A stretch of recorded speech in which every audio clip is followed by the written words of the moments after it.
I saw The Conspirator on Saturday, and I have a few things that stuck out to me. I think that the cast was excellent, and the movie was excellent. It was great to see a movie that was a story that I hadn't seen ever done before. And I love Robin Wright. She hasn't changed too much at all, and she did most of the movie with no makeup on, which I thought was impressive. One thing that was so funny to me, just as a nerd, as I was sitting there watching it, John Surratt was in the movie several times. He had several scenes. And I kept looking at him and thinking, he looks really familiar to me. I've seen this kid before. Where have I seen him before? And I was like, God, I know that I know him. And part of me didn't want to look him up because I thought that I could maybe just figure it out for myself. And sure enough, I did. I realized on Mother's Day, of all things, I think it was Mother's Day while we were eating dinner with my mom, where I had seen him before. The kid who plays John Surratt, one of the very pivotal characters in the movie, is none other than young Neil in Scott Pilgrim vs. the World.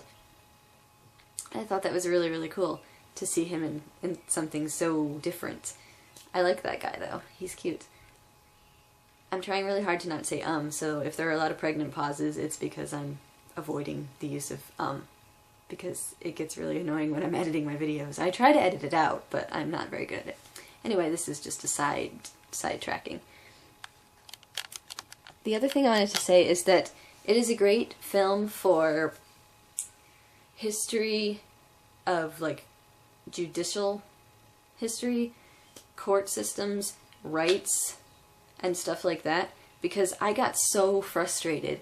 It's a really, really good movie, and it follows the truth as best as it possibly can, but it's very frustrating, especially if you're somebody who is for human rights, because I'm really for human rights. I hope a lot of people are. I think that the right to a public trial with your peers, a jury of your peers, and due process and all that stuff is very, very important, because otherwise, if you're sentencing somebody to death the way that it is in this movie, it's not right, because you're sentencing someone to death based on very bad evidence, and a lot of times it's based purely on revenge if it's like that.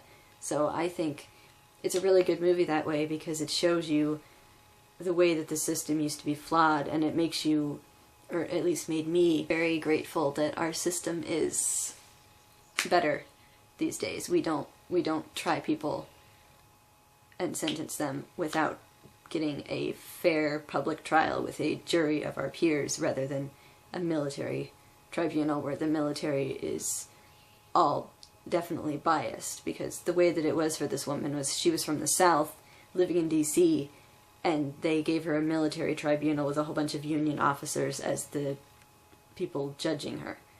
And that's not right. I was very angered by the movie, but in a good way. I wasn't angered because it was a bad movie. I was angered by the truth, I guess. But it's really good, so if you haven't seen it, it's been out for a while, so I don't know. I keep seeing all these movies that have been out for a while. But I did really like it. I do recommend it, especially if you like history stuff, because apparently I'm a huge history nerd, and I never even really realized it. And I kept comparing it to the Nuremberg trials, because I saw the Nuremberg trials last spring, I think. The military tribunal for people related to the atrocities that happened during the Holocaust. I did it again. But anyway, I kept comparing it to the Nuremberg trials, because that was a similar type of court case, although in their case, they were not in America, so it was a little bit different. They weren't Americans, so the rights were a little bit different. And also, all those people were definitely guilty. But I'm still wondering about this woman. We will probably never know, because she was never given a fair trial and fair evidence. But I don't want to give anything else away. So, go see it if you're interested in that type of thing, and I definitely recommend it. It's excellent, and the cast is excellent. And I like seeing Kevin Kline play a bad guy, because he's usually kind of a nice, silly person. Although Otto, I guess, is technically a bad guy, but I'm rambling again. I'm gonna go watch a Brothers Bloom bonus feature, because I rented the Brothers Bloom. I will see you tomorrow, which is Wednesday. Bye!